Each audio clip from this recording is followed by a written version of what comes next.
বিসমিল্লাহির রহমানির রহিম। আসসালামু আলাইকুম ওয়া রাহমাতুল্লাহি ওয়া বারাকাতুহু। আশা করি আল্লাহ তাআলার অশেষ রহমতে আপনারা সবাই ভালো আছেন। আমিও ভালো আছি আলহামদুলিল্লাহ। পূর্ব যুগের উম্মতদের মধ্যে অনেক ভালো ভালো লোক অতিক্রম করে গেছেন। একজন লোক তার বাড়ি বিক্রি করেছিল। ক্রেতা বাড়ি দখল করার পর সেখানে মাটির নিচে সোনা ভর্তি একটি কলস দেখতে পেল।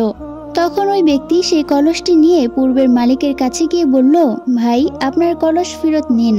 কলসটি আমি আপনার বাড়িতে পেয়েছি।